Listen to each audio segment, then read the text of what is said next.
नमस्कार मित्रांनो, S class education bye सुहानीमध्ये तुम्हा सर्वांचं मनापासून स्वागत आहे। आज आपण पाहतोय इंग्लिश या विषयामधील सगळ्यात महत्त्वाचा टॉपिक तो म्हणजे ग्रामर। आणि तुम्हाला माहिती आहे की ग्रामर खूप जास्त वास्ट आहे, पण त्या वास्ट ग्रामरमधून 12थमध्ये अगदी थोडे किंवा थोड्याच टाईपचे प्रश्न विचारले जातात।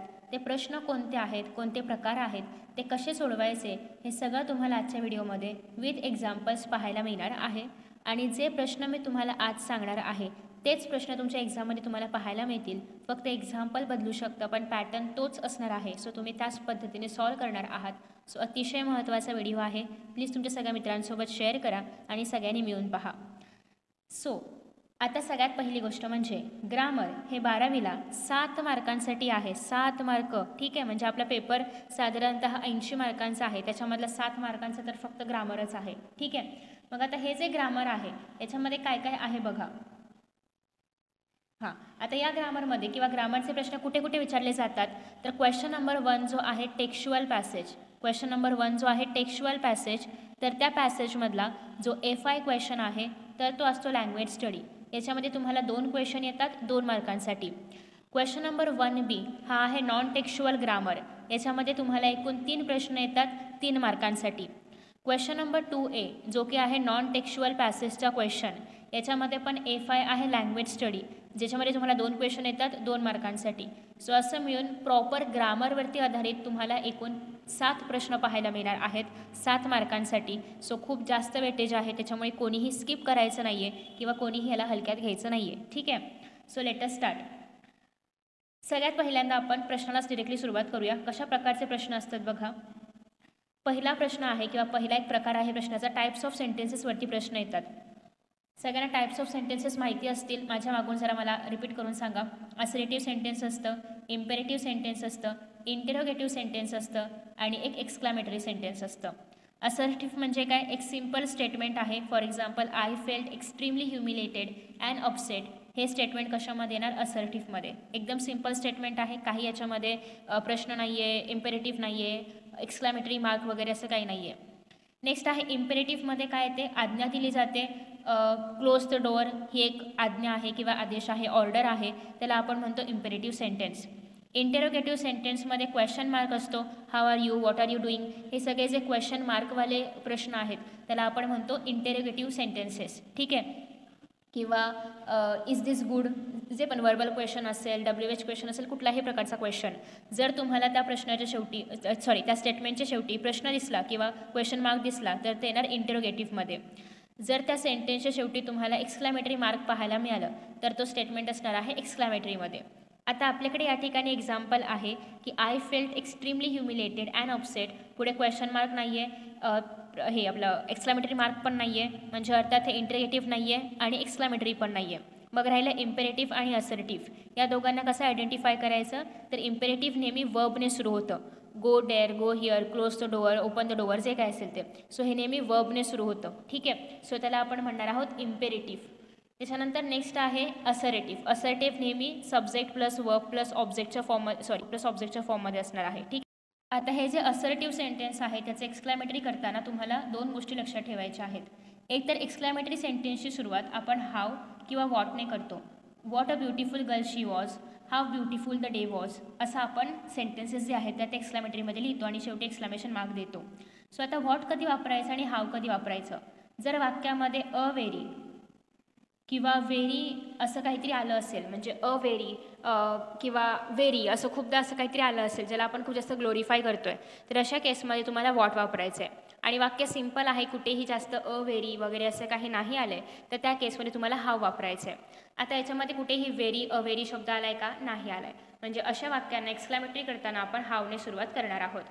हाव लिहिल्यानंतर आता तुम्हाला सब्जेक्ट आणि वर्ब सोडून जे काही आहे ते लिहायचं आहे। अर्थात आपण एक्स्ट्रीमली नाही लिहिणार, कारण आपण हावचा ऑलरेडी उपयोग करतो आहे। सो एक्स्ट्रीमली हा शब्द तुम्ही स्किप करू शकता। सो आता वर्ब आणि सब्जेक्ट कोण आहे आय, वर्ब काय आहे फेल्ट, हे दोन्ही सोडून जे काही वाक्यामध्ये उरलेलं असेल त्याला आपण काय म्हणतो ऑब्जेक्ट। सो तुम्हाला आता लिहायचं आहे ऑब्जेक्ट किंवा extension of the sentence. So how humiliated and upset, जे काही पूर्ण असेल ऑब्जेक्ट ते सगळं तुम्हाला लिहायचं आहे। आता तुम्हाला लिहायचं आहे तुमचा सब्जेक्ट काय आहे आय, आता उरलेला वर्ब जो काही असेल तो आय फेल्ट। आणि शेवटी हे द्यायला विसरायचं नाही आहे. सो अशा पद्धतीने हे झालं तुमचा answer. How humiliated and upset I felt आणि शेवटी एक्सक्लामेटरी मार्क. सो अशा पद्धतीने तुम्ही या क्वेश्चनचा आन्सर लिहिणार आहात. सो आय होप की सगळ्यांनी आन्सर लिहिलं वगैरे असेल. मी तुम्हाला पूर्ण ब्लँक करून ही PDF अपलोड करणार आहे. तुम्हाला पुन्हा एकदा हे सॉल्व करायचं आहे, ठीक आहे. सो ह्याचे आन्सर्स मी तुम्हाला याच्यात प्रोव्हाइड नाही करणार आहे. आन्सर्स मी व्हिडिओमध्ये सांगते. त्याच्यानंतर ही PDF पूर्ण ब्लँक असेल, विदाऊट एनी अनोटेशन्स मी अपलोड करेन टेलिग्रामवरती आणि मग तुम्हाला त्याची एकदा प्रॅक्टिस करायची आहे, ठीक आहे. डन. आफ्टर दॅट आता नेक्स्ट आहे I was quite happy getting into IIT but my joy was short lived. आता या ठिकाणी मी खूप आनंदी होते कारण मला IITमध्ये जायला मिळालं. ॲक्च्युली हे ऑथर मेल आहेत. सो मी खूप आनंदी होतो की मला IITमध्ये जायला मिळालं. But my joy was short lived, पण माझा आनंद खूप कमी काळासाठी टिकणारा होता, ठीक आहे. सो आता इथे तुम्हाला काय सांगितलेलं आहे, rewrite with proper use of though. तुम्हाला दोचा यूज ह्याच्यामध्ये करायचा आहे आणि या सेंटेन्सला पुन्हा एकदा लिहायचं आहे. सो तुम्ही दोचा यूज कधी करू शकता, जेव्हा तुमच्याकडे एक प्रॉपर सेंटेन्स आहे आणि एक छोटीशी कंडिशन आहे, तर अशा केसमध्ये तुम्ही दोचा यूज करू शकता. जेव्हा तुम्ही दोचा यूज करणार आहात तेव्हा दो वाक्याच्या सुरुवातीला असलं पाहिजे, म्हणजे वाक्याची सुरुवात दोने झाली पाहिजे, हे तर तुम्हाला माहिती असलं पाहिजे. मग सुरुवात दोने होते, आधी दो लिहायचं. दो लिहिल्यानंतर जे काय पहिलं पूर्ण वाक्य असेल, I was quite happy getting into IIT, हे एक स्वतंत्र वाक्य आहे. याला स्वतःचा असा अर्थ आहे की नाही, म्हणजे मला खूप आनंद झाला जेव्हा मी IITमध्ये गेलो, ठीक आहे, किंवा जेव्हा मला IITमध्ये ॲडमिशन मिळालं. सो हे एक स्वतंत्र वाक्य आहे. सो जे काही स्वतंत्र वाक्य असेल ते दो नंतर लिहायचं. So though I was quite happy getting into IIT. I hope की माझं हँडरायटिंग समजतं आहे. आता बघा, आता जेव्हा आपण एवढं वाक्य लिहिलं, though I was quite happy getting into IIT. आता जर आपण दोचं स्पेलिंग चुकलं आहे काय, मी टफ लिहिलं आहे ते, सॉरी. ओके, सो THO, हां. So though I was quite happy getting into IIT. आता हे वाक्य एक स्वतंत्र वाक्य वाटतंय का, नाही. दो लावल्यामुळे हे वाक्य आता एक पूर्ण वाक्य वाटत नाही आहे, ठीक आहे. सो आता मग उरलेलं वाक्य काय आहे ते तुम्हाला लिहायचं आहे. आता उरलेलं वाक्य लिहिताना बट नाही लिहायचं आहे, कारण बटला काढूनच आपण काय यूज करतोय, दो यूज करतोय, ठीक आहे. So though I was quite happy getting into IIT. आता पुढे जसं वाक्य आहे तसं सेम कंटिन्यू करायचं, बटला काढून. My joy was short lived, SHORTLIVED आणि फुल स्टॉप, ठीक आहे. Though I was quite happy getting into IIT, my joy was short lived, हे झालं तुमचं आन्सर. आणि या फॉर्ममध्ये तुम्हाला हा क्वेश्चन सॉल्व करायचा आहे. बटच्या ऐवजी आपण दो वापरतोय, पण बट दोन वाक्यांच्या मध्ये येतं, दो मात्र वाक्याच्या सुरुवातीला येतं, ठीक आहे. सो अशा पद्धतीने आपण हे सॉल्व करणार आहोत. आता ते दो सांगितले, कधी कधी तुम्हाला अजून कोणतंही कंजक्शन दिलं जाऊ शकतं जॉईन करण्यासाठी, ते तुम्हाला त्या पद्धतीने जॉईन करावं लागेल, ठीक आहे. आय होप तुम्ही आन्सर वगैरे लिहिलं असेल. मी आता इरेज करते. नेक्स्ट क्वेश्चन असतो तो म्हणजे ॲक्टिव्ह आणि पॅसिव्ह व्हॉईसचा. हा क्वेश्चन हमखास एक्झाममध्ये विचारलाच जातो आणि मी सगळे क्वेश्चनचे टाईप्स कव्हर करते. सो प्लीज कोणीही व्हिडिओमध्ये आधी स्किप नाही करायचे, नीट आणि क्लिअरली पूर्ण व्हिडिओ पाहायचा आहे, ठीक आहे. सो आता क्वेश्चन काय आहे, तुम्हाला पॅसिव्ह फॉर्ममध्ये याला कन्वर्ट करायचं आहे. क्वेश्चन असा आहे, both the partners have sign this agreement in haste. So दोन्ही पण पार्टनर्सने ॲग्रीमेंट साईन केलेलं आहे. आता तुम्हाला याला कन्वर्ट करायचं आहे पॅसिव्ह फॉर्ममध्ये. आता हे वाक्य ऑलरेडी ॲक्टिव्ह फॉर्ममध्ये आहे. पॅसिव्ह फॉर्ममध्ये करताना वाक्याचा क्रम बदलायचा आहे. सगळ्यात सुरुवातीला आपण ऑब्जेक्ट लिहितो. आता हे सब्जेक्ट प्लस वर्ब प्लस ऑब्जेक्टच्या फॉर्ममध्ये आहे, राईट. पण आता जेव्हा आपण हे पॅसिव्हमध्ये कन्वर्ट करणार आहोत तेव्हा आपल्याला आधी ऑब्जेक्ट लिहायचं आहे आणि त्याच्यानंतर आपण उरलेलं जे काही वर्ब असेल ते आणि मग बाय, इथे मी फॉर्म लिहिते. ऑब्जेक्ट लिहायचा आहे plus verb plus by plus subject लिहायचा आहे, ठीक आहे. सो आता आपल्याला पॅसिव्हमध्ये कन्वर्ट करताना हा फॉर्मॅट वापरायचा आहे. आता ऑब्जेक्ट काय आहे ते ॲग्रीमेंट, ठीक आहे. धिस ॲग्रीमेंट सुरुवात कशाने करायची, धिस ॲग्रीमेंटने, धिस ॲग्रीमेंट. आता धिस ॲग्रीमेंट नंतर काय घ्यायचं आहे आपल्याला, वर्ब काय आहे, साइंड हे वर्ब आहे. टेन्स कोणता आहे, हॅववाला टेन्स आहे, म्हणजे परफेक्ट टेन्स आहे. जेव्हा कधी परफेक्ट टेन्स असेल तेव्हा तुम्हाला आन्सरमध्ये सुद्धा परफेक्ट टेन्सच वापरायचा आहे. मग आता इथे कसं होईल, धिस ॲग्रीमेंट, आता धिस ॲग्रीमेंट आहे तर इथे हॅव येईल का, नाही, हॅज येईल ना, एकच ॲग्रीमेंट आहे. So third person singular, this agreement has been घ्यायचं इथे आणि त्याच्यानंतर तुमचं जे काही वर्ब असेल ते कुठल्या फॉर्ममध्ये, परफेक्ट फॉर्ममध्ये घ्यायचं आहे. परफेक्ट फॉर्ममध्ये साइंडच येणार आहे. So this agreement has been signed. त्याच्यानंतर जे काही उरलेलं तुमच्याकडे असेल ते सगळं इन हेस्ट बाय आणि बाय आणि सबजेक्ट. आता सब्जेक्ट काय आहे? Both the partners. So by both the partners. By both the partners. So in this way आपण याचा आन्सर लिहिणार आहोत. आय नो की अक्षर खूप जास्त घाण आहे, बट माझ्याकडे दुसरा काहीच इश्यू नाही, म्हणजे सोल्युशन नाही आहे, कारण स्क्रीनवरती लिहिताच येत नाही आहे. So this agreement has been signed in haste by both the partners. हे झालं तुमचं याचा आन्सर. सो जेव्हा कधी आपल्याला ॲक्टिव्ह व्हॉईसमध्ये कन्वर्जन करायचं असेल, तेव्हा ॲक्टिव्ह व्हॉईससाठी आपण subject plus verb plus object हा सिम्पल फॉर्म ठेवतो. पण पॅसिव्ह व्हॉईसमध्ये कन्वर्ट करताना object plus verb plus by plus subject. आता या वर्बमध्ये डिपेंडिंग अपॉन की टेन्स कुठला आहे किंवा टेन्स कुठला आहे त्यानुसार आपण बी, बीन, बिंग हे रूपं वापरतो. ठीक आहे. आता इथे एकदम परफेक्ट टेन्स होता, सो त्यासाठी आपण हे रूप वापरलेलं आहे. आफ्टर दॅट नेक्स्ट आता आपण पुढचा क्वेश्चन पाहूया. आय होप सगळ्यांनी लिहिलेलं आहे.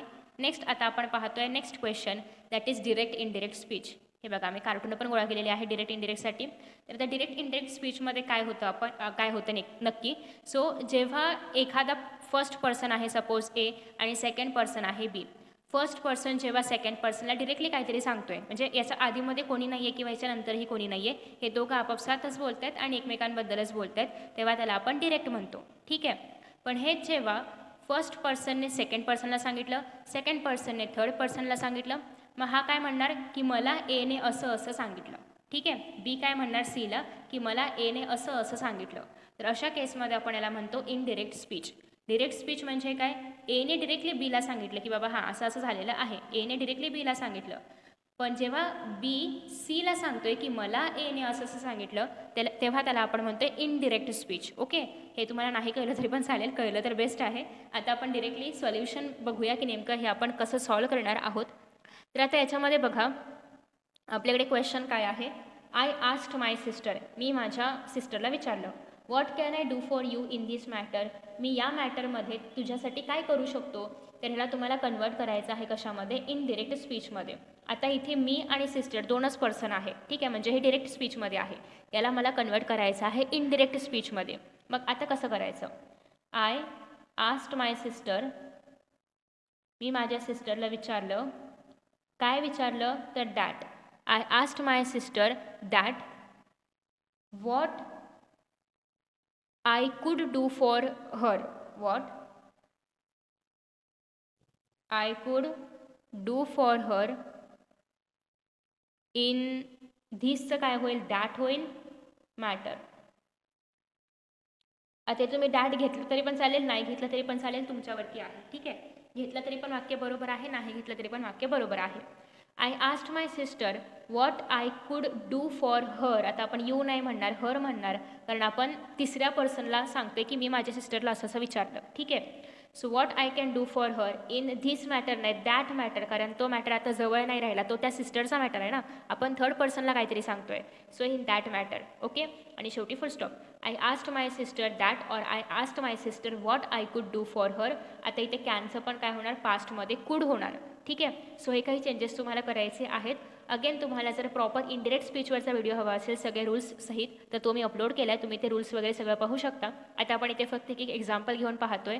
सो अगेन पुन्हा एकदा सांगते, हे कुठलेही, ॲक्च्युली हा उलटा झाला असं पाहिजे होता, पण हे कुठलेही इन्व्हर्टेड कॉमाज असले कुठलेही कॉमाज तुम्हाला आता यूज नाही करायचे आहेत. इवन क्वेश्चन मार्क पण रिमूव्ह झाला. ठीक आहे. कारण व्हॉट कॅन आयला क्वेश्चन मार्क असतो, व्हॉट आय कॅनला नसतो. ओके. सो अशा पद्धतीने हे सगळे जे हे आहेत, काय म्हणतो आपण याला, काय म्हणतो आपण याला, सो हे सगळे जे काही तुम्ही आहेत ते सगळे चिन्ह जे आहेत विरामचिन्ह, ते सगळे तुम्हाला काढायचे आहेत. आणि ही सगळी विरामचिन्ह काढल्यानंतर जे काही शिल्लक राहणार आहे ते तुमचं वाक्य असणार आहे, त्याला तुम्हाला कन्वर्ट करायचं आहे इनडिरेक्टमध्ये. इनडिरेक्टमध्ये हे कुठलेच तुम्हाला विरामचिन्ह द्यायचे नाहीत. ओके. ठीक आहे. So I asked my sister what I could do for her in that matter. हे झालं तुमचं प्रॉपर आन्सर. फुल स्टॉप मात्र द्यायला विसरायचं नाही आहे. हे एक तुम्हाला विरामचिन्ह यूज करायचं आहे. त्याच्यानंतर आता आपण नेक्स्ट बघतोय use of no sooner than. आता नो सूनर दॅनमध्ये वाक्याच्या सुरुवातीला आपण नो सूनरचा यूज करतो, मध्ये वाक्य असतं, त्याच्यानंतर आपण दॅन यूज करतो आणि मग उरलेलं वाक्य. तर असा हा फॉर्मॅट आहे. ठीक आहे. वाक्याच्या सुरुवातीला नो सूनर, मध्ये पहिलं वाक्य दॅन लिहायचं आणि मग दुसरं वाक्य. आता बघा आपलं वाक्य काय आहे? As soon as he left the house he met with an accident. म्हणजे पहिलं वाक्य आहे as soon as he left the house, म्हणजे जसं त्याने घर सोडलं तसं त्याचा ॲक्सिडेंट झाला. So he met with an accident हे झालं आपलं सेकंड सेंटेन्स. हे झालं आपलं पहिलं सेंटेन्स. आता ॲज सून ॲज तुम्हाला रिमूव्ह करायचं आहे, कारण ज्याप्रमाणे आपण नो सूनर दॅन वापरतो तोच अर्थ आहे ॲज सून ॲजचा.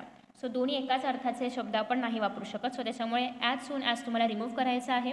मग तुम्हाला मिळेल तुमचं पहिलं वाक्य, ते म्हणजे ही लेफ्ट द हाऊस, आणि मग मिळेल दुसरं वाक्य, ते म्हणजे he met with an accident. आता मी काय सांगितलं, पहिल्या वाक्याच्या आधी लावायचं नो सूनर. सो वाक्याची सुरुवात होणार नो सूनर. त्याच्यानंतर पहिलं वाक्य जे आहे तर ते लिहायचं. आता इथे तुम्हाला टेन्स कुठला पाहायला मिळतोय, ही लेफ्ट, म्हणजे त्याने घर सोडलं. सो लेफ्ट म्हणजे काय, पास्ट टेन्स आहे. पास्ट टेन्समध्ये तुम्हाला काय करायचं आहे, डीडचं यूज करायचं आहे. सो सुरुवात कशी करायची आहे, no sooner.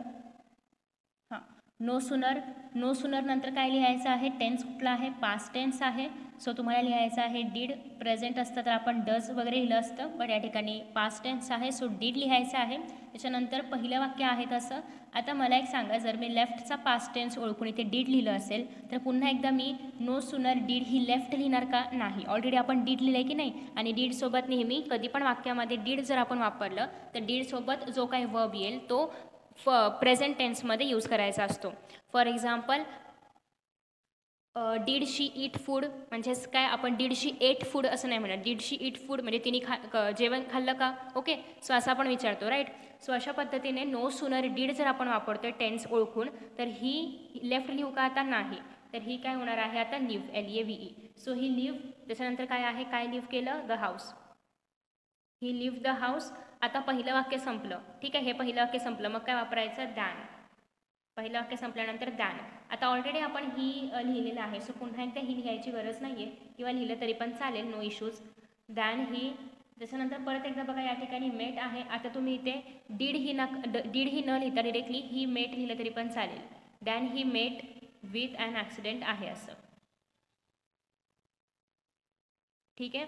No sooner did he leave the house म्हणजे त्याने घर सोडताच त्याचा ॲक्सिडेंट झाला, ठीक आहे. म्हणजे त्याने जसं घर सोडलं तसं त्याचा ॲक्सिडेंट झाला असं याचा अर्थ होतो. So no sooner did he leave. आता इथे कोणीही लेफ्ट लिहायचं नाही आहे, नाही तर मार्क्स जाणार. जर तुम्ही ऑलरेडी आधी डीड घेतलं आहे तर इट मीन्स की तुम्ही पास्ट टेन्समध्येच आहात. सो त्याच्यामुळे ही नंतर लिव्हच आलं पाहिजे. No sooner did he leave the house than he met with an accident आणि full stop. So in this way तुमचं हे वाक्य पूर्ण झालेलं आहे आणि तुम्ही असं सॉल्व करणार आहात. ॲज सून ॲजला रिमूव्ह करायचं, याच्याऐवजी सुरुवात नो सूनरने करायची. पहिलं वाक्य लिहायचं ॲज पर द टेन्स, त्याच्यानंतर दॅन लिहायचं आणि दुसरं वाक्य लिहायचं आहे असं, ठीक आहे. इथे नो ॲज सून ॲजच्या ऐवजी ॲज वेल ॲज वगैरे काही पण दिलं जाऊ शकतं. त्या सगळ्याच केसमध्ये सुरुवात नो सूनरने करायची आहे. मध्ये पहिलं वाक्य, त्याच्यानंतर दॅन आणि मग उरलेलं वाक्य लिहायचं आहे, ठीक आहे. डन. आता आपण येणार आहोत नेक्स्टकडे. नेक्स्ट आहे ते म्हणजे टेन्सेस. आता टेन्सवरती कसे क्वेश्चन्स येतात, तर एकतर टेन्स आयडेंटिफाय करा, वाक्य दिलं असेल आणि त्या वाक्यामधला टेन्स आयडेंटिफाय करा, किंवा ज्या वाक्यामध्ये ज्या टेन्समध्ये ते वाक्य दिलं आहे ते टेन्स बदलून लिहा. सो चेंज द टेन्स असे पण क्वेश्चन्स विचारले जातात. सो आता आपण दोन्ही फॉर्म्स पाहणार आहोत. पहिलं तर तुमच्याकडे एक वाक्य आहे, government of India is encouraging medical tourism in the country. So हे जे वाक्य आहे हे तुम्हाला आधी तर टेन्स ओळखा, काय टेन्स आहे याचा. इथे काय काय वापरले बघा, इज वापरलेलं आहे, is are am is are जर वापरलं असेल तर हा टेन्स शक्यतो कंटिन्युअसमध्ये जातो. कशामध्ये जातो, कंटिन्युअसमध्ये. कुठलं कंटिन्युअस आहे, इज एम आर, तर हे कंटिन्युअस आहे ते म्हणजे प्रेझेंट. सो प्रेझेंट कंटिन्युअस टेन्समध्ये तुम्हाला is am are along with verb plus ING form पाहायला मिळतं, ठीक आहे. सो इज एम आर हा प्रेझेंट टेन्स आहे आणि याच्यासोबत जे काही वर्ब आपण लिहू ते ING फॉर्ममध्ये असतं. सो हे प्रेझेंट कंटिन्युअस टेन्स आहे. सो टेन्स आपण आयडेंटिफाय केला, कुठला टेन्स आहे, प्रेझेंट कंटिन्युअस टेन्स. सो हे लिहिण्यासाठी पण तुम्हाला एका मार्कासाठी येऊ शकतं. सो टेन्स आयडेंटिफाय करा असा क्वेश्चन येतो, किंवा अजून एक क्वेश्चन येतो, याच्यामध्ये तुम्हाला दिलेलं स्टेटमेंट हे कुठल्या तरी दुसऱ्या टेन्समध्ये कन्वर्ट करा असा क्वेश्चन असतो. आता स्टेटमेंट तेच घेतलेलं आहे, मी बदललं नाही आहे. आपण आयडेंटिफाय पण तेच केलं आणि आता आपण त्याचंच कन्वर्ट करणार आहोत. कशामध्ये कन्वर्ट करणार आहोत, प्रेझेंट परफेक्ट टेन्समध्ये. सो जेव्हा तुम्हाला सांगितलेलं आहे की टेन्स कन्वर्ट करा, तर अशा केसमध्ये सगळ्यात पहिल्यांदा गिवन सेंटेन्सचं टेन्स काय आहे ते ओळखायचं. ते आपण ऑलरेडी केलेलं आहे. प्रेझेंट कंटिन्युअस टेन्समध्ये सेंटेन्स आहे. आता या सेंटेन्सला तुम्हाला प्रेझेंट परफेक्ट टेन्समध्ये कन्वर्ट करायचं आहे. परफेक्टचे रूल्स काय आहेत की आपलं जे वर्ब आहे तर ते थर्ड फॉर्ममध्ये आलं पाहिजे, हा त्याचा रूल आहे. सोबतच त्या वर्बच्या आधी आपण हॅज किंवा हॅवचा यूज करतो प्रेझेंट असल्यामुळे. पास्ट परफेक्ट असलं असतं तर आपण हॅडचा यूज केला असतं, ठीक आहे. सो आता इथे इज एनकरेजिंग ही ओळख आहे की हे प्रेझेंट कंटिन्युअसमध्ये आहे. मग इज एनकरेजिंगच्या ऐवजी आपल्याला हॅड हॅवचं यूज करायचं आहे आणि वर्बचा थर्ड फॉर्म घ्यायचा आहे. बाकी सगळं सेम राहणार. सो बाकी सगळं सेमच राहणार आहे. तर मग गव्हर्नमेंट ऑफ इंडिया, त्याच्यानंतर आहे आता इज येईल का नाही. इजच्या ऐवजी काय येणार आहे, हॅव येईल की हॅज येईल. गव्हर्नमेंट ऑफ इंडिया एक सिंग्युलर बॉडी आहे त्याच्यामुळे या ठिकाणी येणार आहे हॅज. ठीक आहे. गव्हर्नमेंट्स ऑफ नेशन वगैरे असं काय असतं तर मग आपण हॅव घेतलं असतं. एनकरेजिंग हे काय दाखवतं, कंटिन्युअस टेन्स. हा कंटिन्युअस आहे का नाही, आपल्याला काय करायचं आहे, परफेक्ट करायचं आहे. म्हणजे आपल्याला वर्बचं काय घ्यायचं आहे, थर्ड फॉर्म. सो एनकरेज्ड येणार इथे third form, encourage, encouraged, encouraged. ठीक आहे. आणि मग उरलेलं स्टेटमेंट आहे असं, encouraged medical tourism in the country, COUNTRY. ठीक आहे. सो या फॉर्ममध्ये तुम्हाला स्टेटमेंटला कन्वर्ट करायचं आहे. ज्या कुठल्या टेन्समध्ये दिलं असेल ते टेन्स आधी ओळखा, ते टेन्स कशामुळे आहे ते ओळखा. मग ज्या टेन्समध्ये कन्वर्ट करायचं आहे त्या टेन्सच्या स्वतःचे असे काही रूल्स आहेत का ते यूज करून तुम्हाला या सेंटेन्सला रिक्वायर्ड टेन्समध्ये कन्वर्ट करायचं आहे. Government of India has encouraged medical tourism in the country, हे झालं आपला ॲक्च्युअल आन्सर. डन. इरेज करू. Okay, I am erasing this. मी स्क्रीनशॉट काढून ठेवते याचा. इफ यू वॉन्ट मी तुम्हाला परत शेअर करेन, पण मी तुम्हाला हे आन्सर्स नाही सेंड करणार आहे. तुम्हाला आता हे स्वतःला प्रॅक्टिस करायचं आहे. ठीक आहे. नेक्स्ट आहे ऑक्झिलरी वर्ब्स. आता तुम्हाला या ठिकाणी ऑक्झिलरी वर्ब्स वापरायचे आहेत. ऑक्झिलरी वर्ब्स म्हणजे काय तर मे, माईट, शूड, मस्ट, हे एक्सेट्रा, हे सगळे जे आहेत त्याला आपण म्हणतो ऑक्झिलरी वर्ब्स. आता ऑक्झिलरी वर्ब्समध्ये प्रकार आहेत. Auxiliary verbs of uncertainty, auxiliary verbs of compulsion, auxiliary verbs of unprediction, असं त्याचे काय आहेत प्रकार आहेत. मग आता इथे यांनी काय सांगितलेलं आहे, कॅन पण येतं याच्यामध्ये, हां कॅन पण येतं. सो बेसिकली आता याच्यामध्ये काय सांगितलेलं आहे की एक स्टेटमेंट आहे, एक सेंटेन्स आहे, काय म्हणतं आहे की this may make it difficult to deal with any complications किंवा एनी कॉम्प्लिकेशन. सो त्यांनी ते मे वापरले. मे म्हणजे काय, काहीतरी पॉसिबिलिटी यूज केलेली आहे. मे म्हणजे काय, पॉसिबिलिटी म्हणजे काय की या कॉम्प्लिकेशनसोबत डील करणं आपल्याला डिफिकल्ट जाऊ शकतं. ठीक आहे. कोणत्याही कॉम्प्लिकेशनसोबत डील करणं आपल्याला डिफिकल्ट जाऊ शकतं, ही एक पॉसिबिलिटी त्यांनी या वाक्यामधून सांगितलेली आहे. मग आपल्याला काय करायचं आहे की हे ऑक्झिलरी वर्ब, या वाक्यामध्ये कोणतं ऑक्झिलरी वर्ब आहे ते ओळखायचं आहे. आपण ओळखलं की ते मे आहे आणि त्याच्याऐवजी आपल्याला अनसर्टॅनिटी, ऑक्झिलरी ऑफ अनसर्टॅनिटी यूज करायचं आहे. अनसर्टॅनिटी म्हणजे काय की ऑक्झिलरी ऑफ सर्टॅनिटी, सर्टॅनिटी म्हणजे काय, आपण कन्फर्म आहोत एखाद्या गोष्टीबद्दल की हे असं होणारच आहे. इथे आपण पॉसिबिलिटी व्यक्त केली आणि सर्टॅनिटीमध्ये आपण कन्फर्म सांगतो एखाद्या गोष्टीबद्दल की हे असं होऊ शकतं. मग सर्टॅनिटी दाखवणारे कोणते आहेत वर्ब्स, कॅन वर्ब आहे. ज्याप्रमाणे मे पॉसिबिलिटी दाखवतं त्याप्रमाणे कॅन सर्टॅनिटी दाखवतं. त्याबरोबर शूड जे आहे तर ते ॲडवाईस दाखवतं. मस्ट जे आहे तर ते कंपल्शन दाखवतं. ठीक आहे. सो हे ऑलरेडी डिसायडेड आहेत आणि ते त्या गोष्टीसाठीच आपण वापरतो. सो आता यांनी काय सांगितले, सर्टॅनिटी पॉसिबिलिटीसोबतच अनसर्टॅनिटी पण आपण मेसाठीच वापरतो. सो आता सर्टॅनिटीसाठी घ्यायचं आहे कॅन. सो याच्यामध्ये काहीच करायचं नसतं, फक्त जे कुठलं ऑक्झिलरी वर्ब तुम्ही नवीन घालणार आहात ते जुन्याच्या ठिकाणी फक्त ठेवायचं आणि बाकी वाक्य आहे असं लिहायचं. काहीच आपण याच्यामध्ये चेंजेस करत नाही. This can make it difficult to deal with any complications आहे असं लिहायचं आहे. काहीच बदल नाही करायचं, फक्त मेच्या ऐवजी कॅन टाकायचं किंवा इतर जो कुठला वर्ब तुम्हाला सांगितला असेल तो तुम्हाला यूज करायचा आहे. ठीक आहे. आय होप की तुम्हाला हे पण समजलेलं आहे. आता आपण जाऊया नेक्स्ट याच्याकडे. नेक्स्ट आता आपला क्वेश्चन आहे use of not only but also. Again ज्याप्रमाणे आपण नो सूनर दॅन वापरलं होतं त्याचप्रमाणे हे आहे. थोडेसे बदल आहेत. थोडासा बदल असा आहे की नॉट ओनली आपण पहिला जो आपला ऑब्जेक्ट आहे त्याच्या आधी वापरतो आणि त्याच्यानंतर आपण बट ऑल्सो वापरतो आणि बट ऑल्सो नंतर आपण दुसरा ऑब्जेक्ट वापरतो.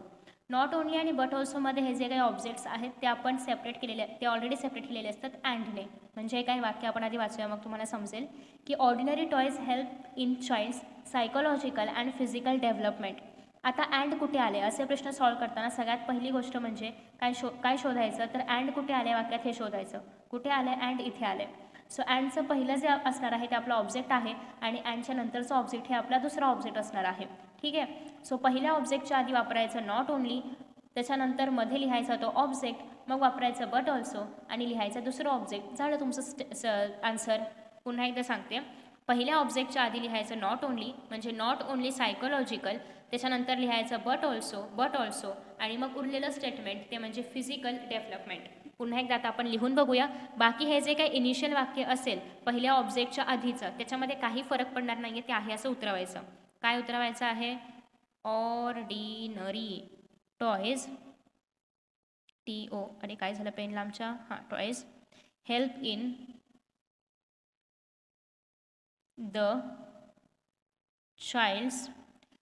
आता इथे यायचं घ्यायचं नॉट ओनली, पहिल्या ऑब्जेक्टच्या आधी वापरायचं नॉट ओनली सायकोलॉजिकल अँडला काढून टाकायचं, अँड घ्यायचंच नाही आहे. अँडच्या नंतर आलं पाहिजे बट ऑल्सो, त्याच्यानंतर दुसरा ऑब्जेक्ट तो म्हणजे फिजिकल डेव्हलपमेंट. पूर्ण लिहायचे हा शब्द आणि मग फुल स्टॉप. ठीक आहे, एवढंच तुम्हाला करायचं आहे. तुमच्याकडे वेळ असेल आन्सर लिहिल्यानंतर तर एक पेन्सिलने एकदम बारीक लाईन नॉट ओनली आणि बट ऑल्सोच्या खाली अंडरलाईन करा. याचा अर्थ तुम्ही नॉट ओनली बट ऑल्सो वाक्यामध्ये वापरलेला आहे. ठीक आहे, सो हे येणार आहे तुमचा answer.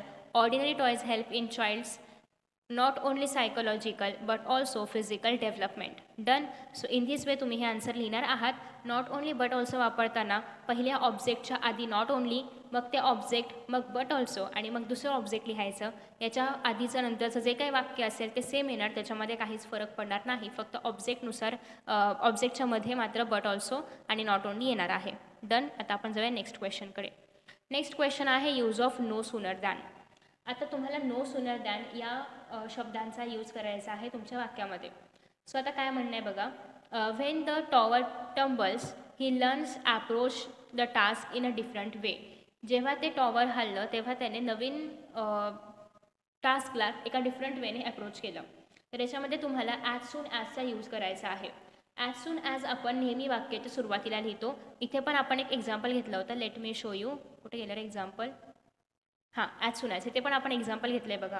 So as soon as actually हे एक्झाम्पल नो सूनर दॅनचं आहे. पण कधी पण जेव्हा तुम्ही ॲज सून ॲज वापरणार आहात तेव्हा ते नेहमी वाक्याच्या सुरुवातीला वापरायचं असतं, आधेमध्ये कुठेही वापरायचं नाही.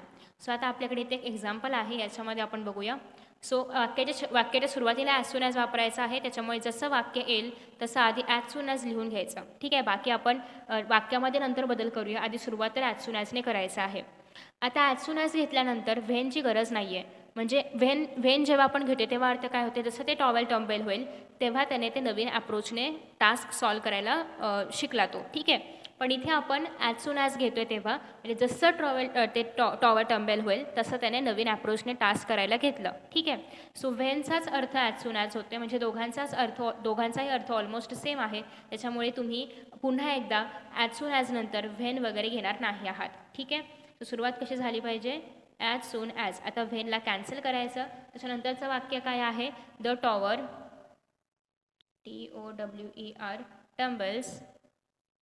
त्याच्यानंतर कॉमा आहे असं द्यायचं, कारण आपण दोन वाक्यांना कुठेही जोडत नाही आहे. ॲज असं नाही करायचं नो सूनर दॅनप्रमाणे, नो सूनर आधी मग वाक्य मग दॅन आणि मग वाक्य, असं नाही आहे हे. म्हणजे ह्याच्यामध्ये तुम्ही असं नाही करू शकत की ॲज सून आधी मग वाक्य मग ॲज आणि मग वाक्य, असं नाही करायचं आहे. ॲज सून ॲज हे पूर्ण एकच ग्रुप आहे, त्याला एकत्रच लिहायचं. As soon as the towel tumbles.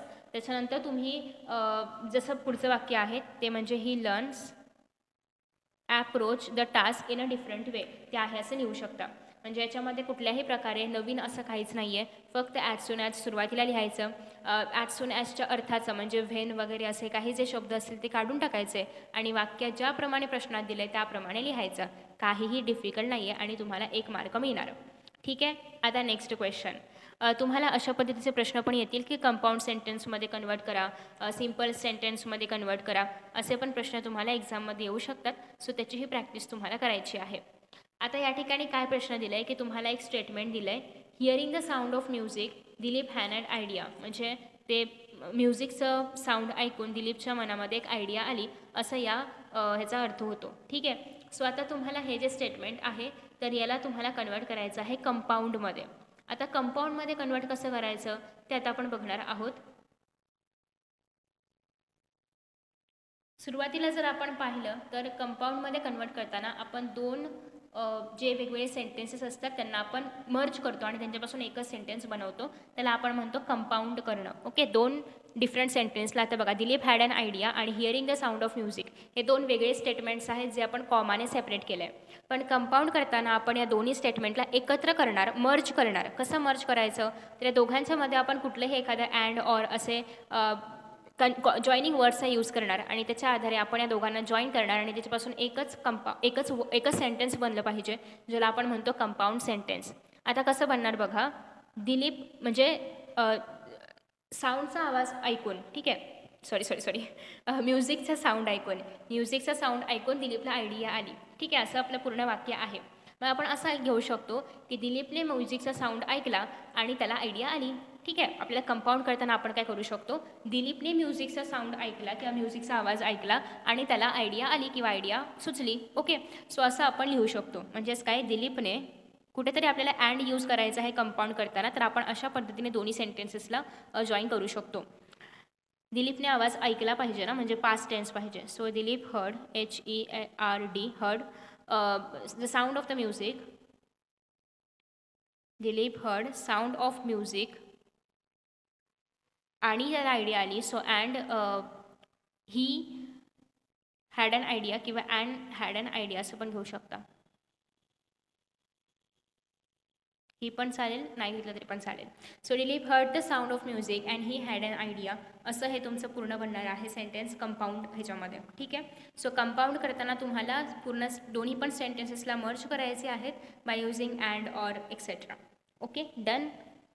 आता नेक्स्ट आहे use of able to or enable to. आता या ठिकाणी तुम्हाला एबल टू किंवा अनेबल टूचा यूज करायचा आहे. क्वेश्चन काय आहे की the students could not ask any question to the teacher. आता मला सांगा, तुम्ही या ठिकाणी एबल टू वापराल की अनेबल टू वापराल? कुड नॉट आहे ना, म्हणजे तुम्ही या ठिकाणी अर्थात अनेबल टू वापरणार. पहिलं तर टास्क हे आहे की हे शोधणं की आपल्याला नेमकं काय वापरायचं आहे, अनेबल टू वापरायचं आहे. म्हणजेच इथे क्वेश्चन असा आहे की स्टुडंट्स टीचर्सला क्वेश्चन नाही विचारू शकत. ठीक आहे, म्हणजे कुड नॉटचा अर्थ काय होतो, शकत नाही. ओके, विचारू शकत नाही मधला त्याचा अर्थ काय होतो, शकत नाही. अनेबल टूचा अर्थ पण शकत नाहीच होतो. एबल टूचा अर्थ शकतो आणि कुडचा अर्थ पण होतो शकतो. ठीक आहे, आता इथे शकत नाही, विचारू शकत नाही, राईट, असं आहे. मग तुम्हाला कुड नॉटच्या ऐवजी अनेबल टूचा यूज करायचा आहे.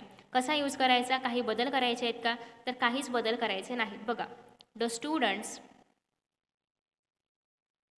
वर आपण यासाठी घेते कारण हे पास्ट टेन्समध्ये आहे. वर अनेबल, काही वेळेस नॉट एबल टूचा पण यूज करायला येतो. अनेबल आणि नॉट एबल टू दोघांचं पण मिनिंग सगळं काही सेम आहे. अनेबल टू, त्याच्यानंतर आहे असा प्रश्न, ask any question to the teacher. ठीक आहे, पुढे आहे असं तुम्हाला लिहायचं आहे. The students were able to ask any question to the teacher, आणि हेच the students could ask any questions to the teacher असतं. The students were able to आपण घेतलं असतं. ठीक आहे, कुड नॉट असल्यामुळे आपण अनेबल टू घेतलं. जर या ठिकाणी फक्त कुड असतं तर आपण एबल टू घेतलं असतं. जेव्हा तुम्ही इथे स्टुडंट्स म्हणताय तेव्हा इथे वॉज न येता वरच आलं पाहिजे. ठीक आहे, so the students were able to or were enable to whatever ask any question to the teacher. Done. So अशा पद्धतीने तुम्हाला सुरुवातीला जे काही आपला सब्जेक्ट असेल तर ते लिहायचं आहे. मग तुम्हाला वर, वॉज असे टू बीचे प्रॉपर फॉर्म यूज करायचे आहेत. अनेबल टू, एबल टू जे काही असेल ते यूज करायचं आहे आणि मग तुमचं उरलेलं सेंटेन्स आहे असं येणार आहे आणि पुढे फुल स्टॉप. ठीक आहे, आय होप तुम्हाला याच्याबद्दल पण आयडिया मिळालेली आहे. नेक्स्ट आहे निगेटिव्ह ऑर पॉझिटिव्ह सेंटेन्सेस. आता तुम्हाला दिलेलं स्टेटमेंट निगेटिव्ह असेल तर पॉझिटिव्ह करायचं आहे, पॉझिटिव्ह असेल तर निगेटिव्ह करायचं आहे विदाऊट चेंजिंग मिनिंग. तुम्हाला कोणत्याही स्टेटमेंटचं मिनिंग बदलायचं नाही आहे, फक्त त्याला पॉझिटिव्ह किंवा निगेटिव्हमध्ये कन्वर्ट करायचं आहे.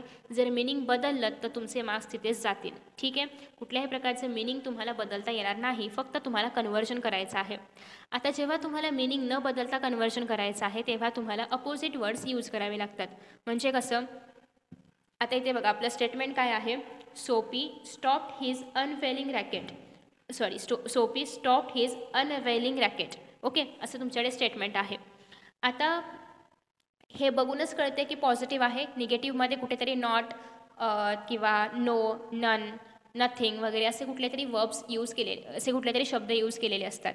बट या ठिकाणी कुठेही कुठलाच निगेटिव्ह असा शब्द यूज नाही केला आहे. त्याच्यामुळे अर्थात हे स्टेटमेंट कसं आहे, पॉझिटिव्ह आहे आणि मग तुम्ही याला निगेटिव्हमध्ये कन्वर्ट करणार आहात.